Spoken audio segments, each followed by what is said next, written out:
My Finnish name is Pirjo-Liisa Halonen. My Arabic name is Asia Abdullah Muhammad. My trip to Islam is a long one. It's a long one. I was searching a long time. Basically, I moved out from Finland when I was 17 years old. I moved to the United States. First to New York. I was in New York for almost 4 years. I studied there for a while and I was dancing in a dance group. After that, so evidently I wasn't a Muslim at that time. After that, I end up in California, in San Francisco to be exact.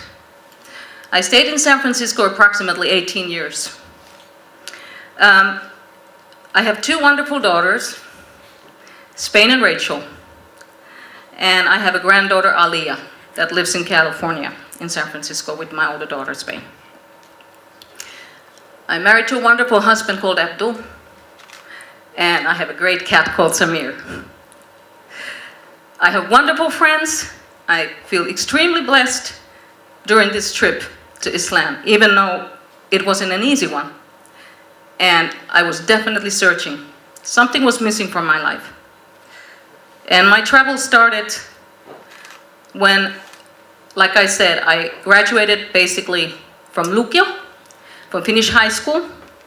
And my mother passed away during my studies for the high school diploma.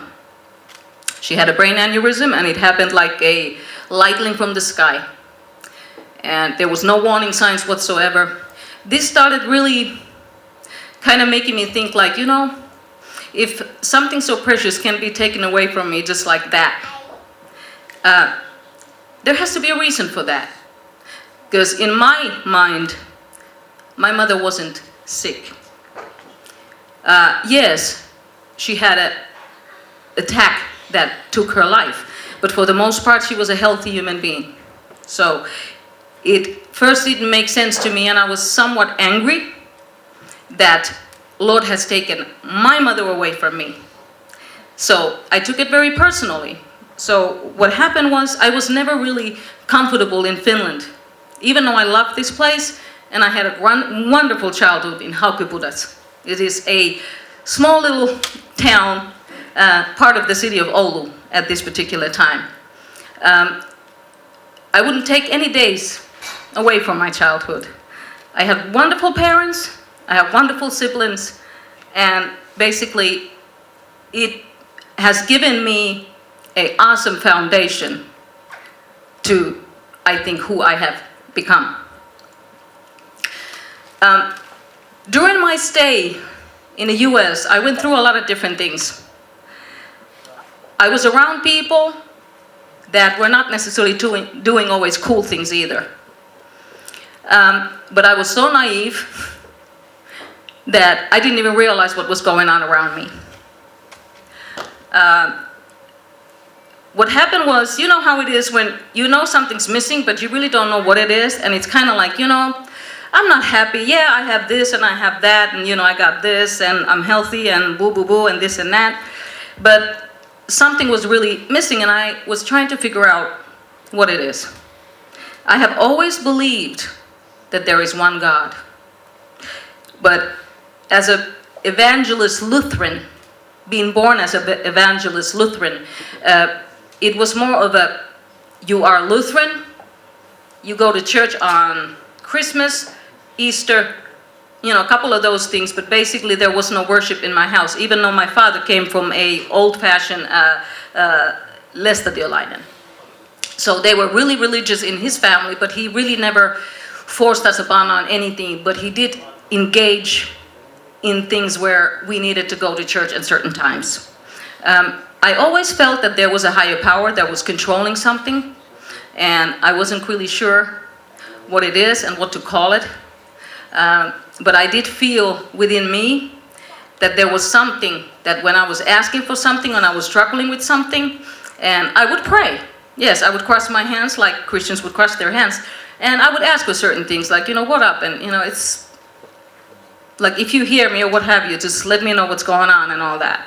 And as I said, I was searching from different angles. I was studying Buddhism, I was studying Hinduism, I was studying even Judaism, and then finally I grabbed the book of Quran. Of course, at that point it was an English Quran, and you cannot get everything, as I said. I think I've said this every time, that you have to really learn and master the language of Arabic to completely understand the book, Al-Quran, completely.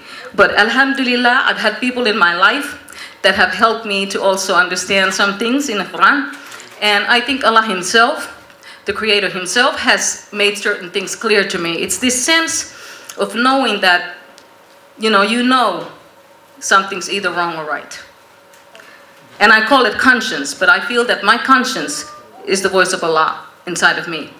And yeah, there are other things, there is the left side and there's the right side. One is telling you to do the bad stuff and one is telling you to do the good stuff. And somewhere down the line, you have to find a middle ground where you're going to stay as even keel in the middle as possible, that you don't go extreme in any way. Because that's really, in my belief, the focus and the essence of the beauty of the lifestyle called Islam. During this trip and during my struggle of trying to find what was going on, I've always been quite positive human being. Even though I've been really kind of on my own doing things that usually the Finnish people didn't do, or young women at my time, even when I was in California, weren't doing. I wasn't really going out that much. I wasn't really going and doing what the other kids were doing or other youngsters were doing. I was spending a lot of time on my own as well. Even though I'm a very social person, I tend to be a very private person at the same time. I always kept the positivity, even though I felt like, things were happening around me also that were not that cool, because New York is an awesome city, but it also is a city where all kinds of crazy stuff is happening at all times, 24 hours a day. It never sleeps. What do you guys feel like if you struggle, when you're in a situation where you feel like, you don't have the positivity and you don't have like the believe that things will work out? What do you think is what makes us think that way? Is it really us, that we just don't believe in our ability to do things?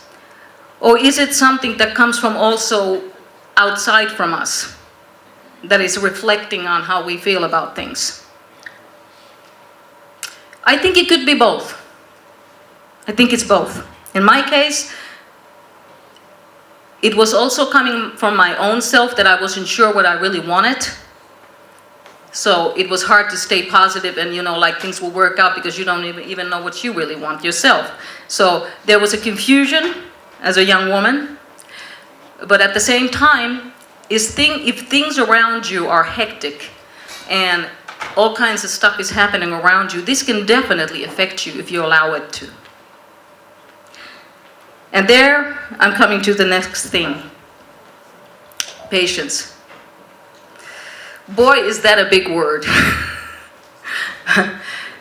To be patient takes more than just wait. It can take for years. It can take half of your lifetime to do something. But if you feel like this is something that is meant to happen and you feel good about it, you shouldn't give up. You should keep pushing.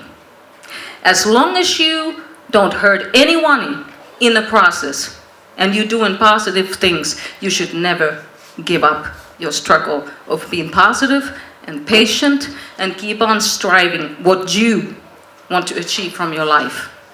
I think every human being can pretty much do what they want to do if they put all their effort and their emphasis on doing what they want to do. There's been some exceptional humans and people in this life that have done incredible things. Those people have changed the whole course of history. They went through a lot of struggle. There were people and masses of people, the majority were against them.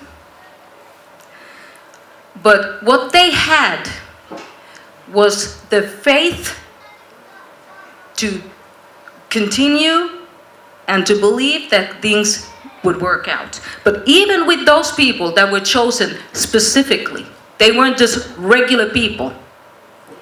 Those people were specifically picked.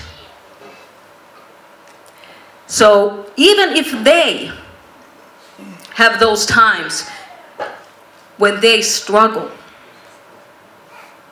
Now, there is proof that the greatest man that has been on this earth had struggled in the beginning to concentrate and to basically suck all the information that was given to him. He was overwhelmed. And guess what? He didn't believe in himself first. He didn't. But guess what? There was a strong woman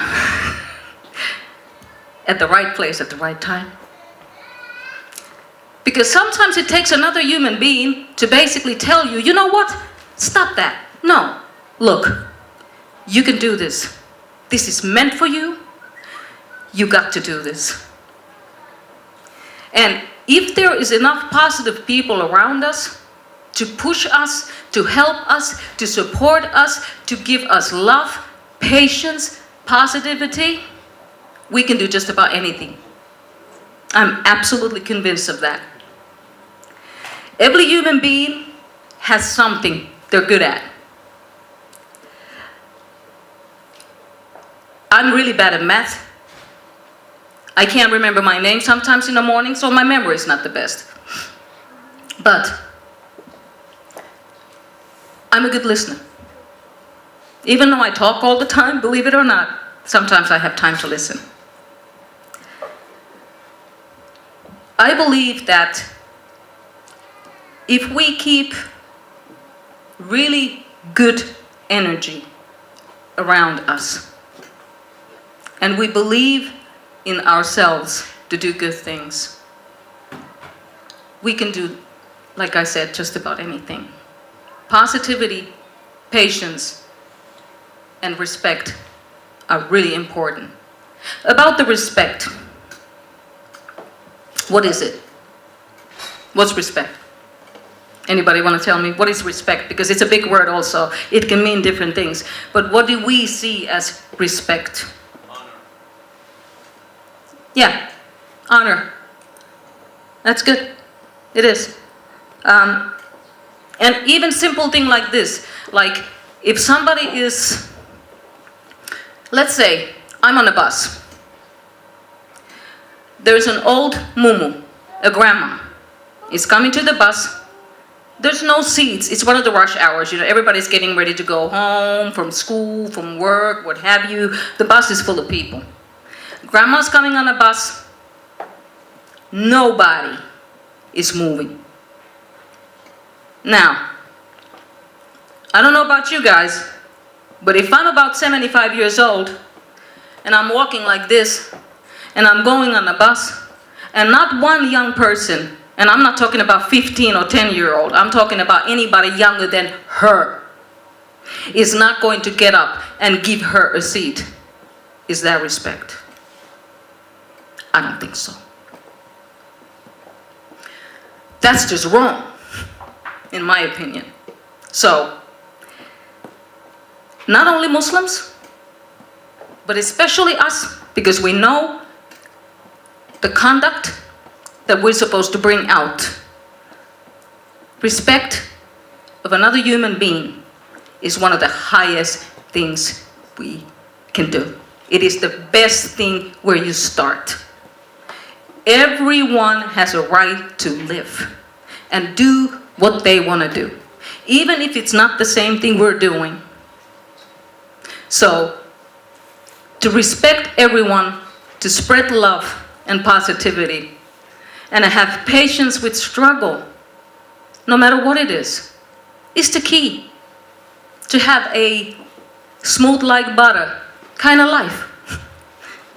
And it's not going to be always smooth like butter. Sometimes it's frozen and you can't get crap out of it. So, every day is not going to be like peachy and easy. But that's life.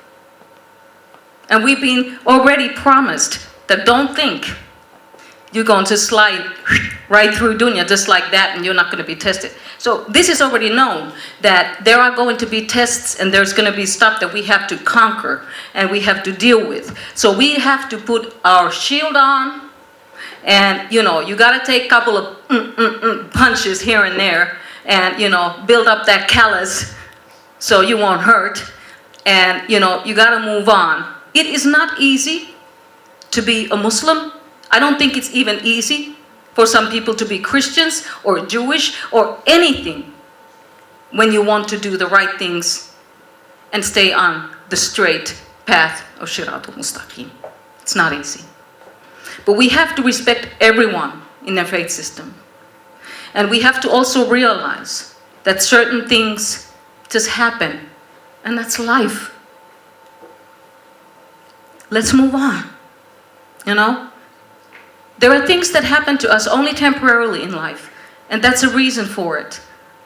We have to just grab whatever we can from it. Maybe that was the reason for it or the meaning for it. Ponder on it for a while. Think about it. Maybe there was something there, a message for you, that you got to think about instead of getting pissed off and all, oh Lord, my life is a mess and it's like, oh God, and you're just going to lose it and just go pieces. Yeah. I've done that. But you know what? It doesn't work. So, you do it a couple of times, you realize that, that drama was for what? Just to mess myself up. Put me a couple of steps backwards, right? I'm supposed to go forward and I'm just going to make it. Who did it? I did it. So, if you let negative stuff get to you and you start basically tripping, letting things get to you to the point that you lose it, it's most likely you allowing the negative getting to you and giving that the power in you. So, to wrap this up, because I can talk forever, my friends know that too. So, to wrap it up, you guys, basically, bottom line, it takes more energy in human body, and this is proven. I ain't no PhD, but this has been proven, okay? You can check it out and Google it. It takes more muscles and more energy for human being to be angry, hollering, anything like that. It takes way much more from our body. To be positive, to give a smile to a stranger. Do you know what that does to your body? It might even add a life. It might add a couple years to your life. It's worth it. Okay? So, let's be positive. We're really grateful. We live in a country where we're allowed to practice our faith. You know what? That's an awesome thing. Yeah, nothing is perfect in this life. Nothing is perfect. And it ain't supposed to be. You take what you can, you let it bloom, you put your own stuff into it, you stay positive, you keep fighting, you keep moving forward, you keep that smile in your face, you love one another no matter who it is, Muslim, non-Muslim,